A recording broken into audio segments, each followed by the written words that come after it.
सांसद डुल्लू महतो ने नगर निगम क्षेत्र की एक जनता से भाजपा समर्थित मेयर प्रत्याशी संजीव कुमार के पक्ष में वोट करने की अपील की।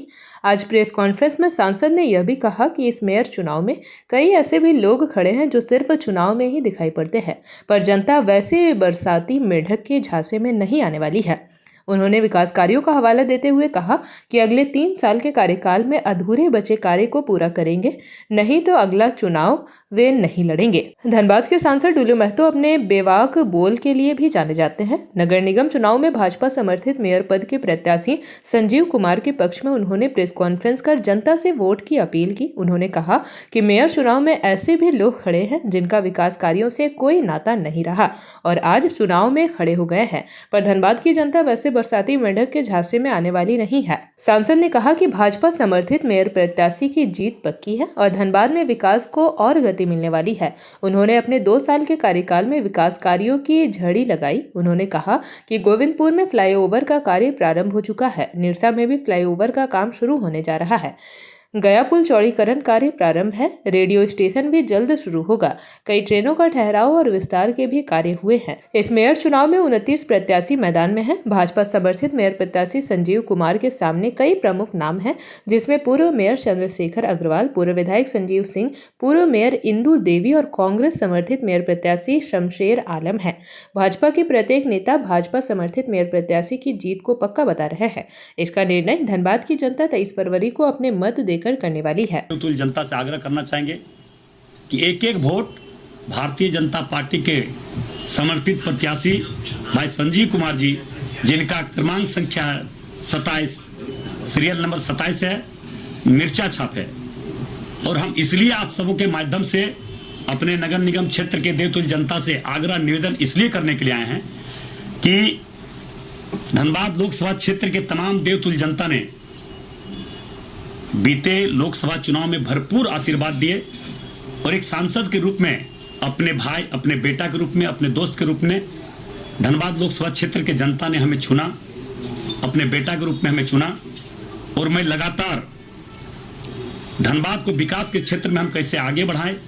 धनबाद के लोग बहुत लंबे समय से जो लोगों ने आसरा देख रहा था कि हमारा धनबाद विकास के क्षेत्र में कैसे आगे बढ़े, यहाँ ट्रेन का ठहराव कैसे हो, यहाँ विकास के गति कैसे आगे हो, धनबाद जाम से मुक्ति कैसे मिले, इसके लेकर हम लगातार 2 वर्षों में कई बड़े बड़े उपलब्धियां आप लोगों के सामने मैं लाया हूं, केंद्र सरकार से आग्रह निवेदन करके कि मैंने केंद्र सरकार और केंद्र सरकार के आप लोगों का आग्रह को हमने एक माध्यम बनकर पहुंचाया और उन्होंने स्वीकृति दी और लगातार हमारे धनबाद में विकास का कार्य बढ़ता जा रहा है, जिसका जीता जाता उदाहरण हम आप लोगों के बीच में बताना चाहेंगे।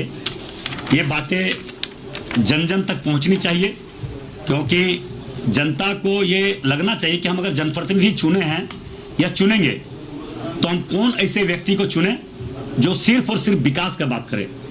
यहाँ के गरीब, शोषित, पीड़ित, कमजोर लोग, उनको कैसे ज़्यादा से ज़्यादा सुविधा मिले, धनबाद में आने वाले, शहर में बाजार करने वाले, दुकानदारी करने वाले लोगों को जाम से कैसे मुक्ति मिले, इसके लेकर हमने क्या काम किया और क्या काम करेंगे, इसके लेकर हम विशेष रूप से आप सबों के बीच में हम बताना चाहेंगे।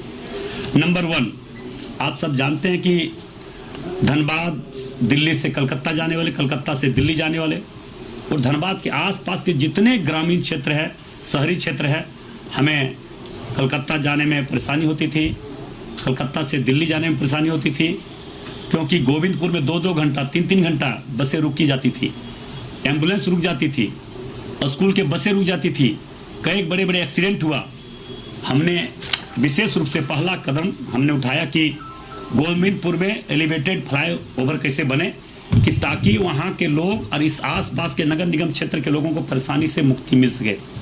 और हमने धनबाद लोकसभा क्षेत्र के देवतुल्य जनता के आशीर्वाद से, धनबाद नगर निगम क्षेत्र के देवतुल्य जनता के आशीर्वाद से पहला काम गोविंदपुर में एलिवेटेड फ्लाईओवर का प्रारंभ कार्य हो चुका है, बहुत गति से, बहुत जोरों से लगा हुआ है। दूसरी बात है कि निरसा में भी इसी प्रकार का जाम लगता था, निरसा में भी इसी कॉन्ट्रैक्टर को काम मिला है, वहां निरसा में भी बहुत जल्द अब प्रारंभ होगा,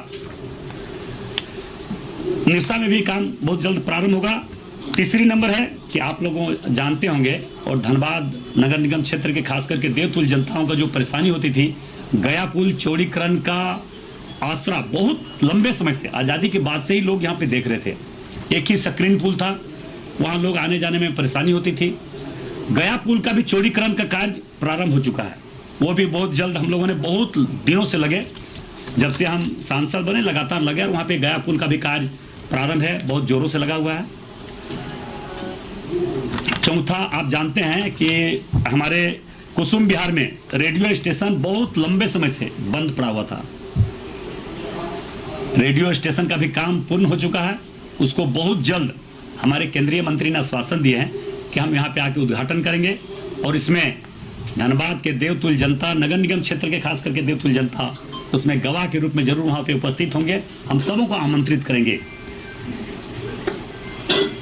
लिलोरी मंदिर में अभी फ्लाईओवर जो बनने वाला है, बहुत लंबे समय से ये भी हमारा कतरा सा लिलोरी स्थान जो धनबाद आने जाने का जो है, लिलोरी स्थान में फ्लाईओवर का स्वीकृति मिल गया। कल ही परसों आप देखे होंगे एक लेटर आया, वो भी काम प्रारंभ बहुत जल्द हम करवाने का काम करेंगे। अमृत भारत ट्रेन जो कोयम्बटूर तक ट्रेन का सेवा स्वीकृति हो चुका है, वो भी बहुत जल्द आपका प्रारंभ होने जा रहा है। भोपाल एक्सप्रेस ट्रेन सेवा स्वीकृत हो चुका है, उसका भी सारा आपको डॉक्यूमेंट्स हम दे देंगे जब बोलिएगा।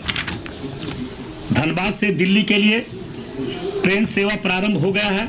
अमृतसर भारत ट्रेन सेवा का प्रारंभ, जिसमें धनबाद में 300 सीट, पहले बहुत कम सीट था, अभी 300 सीट यहाँ से हम लोगों ने करवाया। ये जनता की सुविधा के लिए हम लोगों ने लगातार लगे हुए हैं। भागाबान से चंदन कियारी जाने वाले रास्ते में बिरसा पुल का समांतर एक उच्च स्तरीय पुल का निर्माण स्वीकृति हो चुका है, बहुत जल्द वो भी काम प्रारंभ होगा। जेपी भारत लाइव, भारत की बात जेपी के साथ। वीडियो को लाइक करें, शेयर करें और चैनल को सब्सक्राइब करें।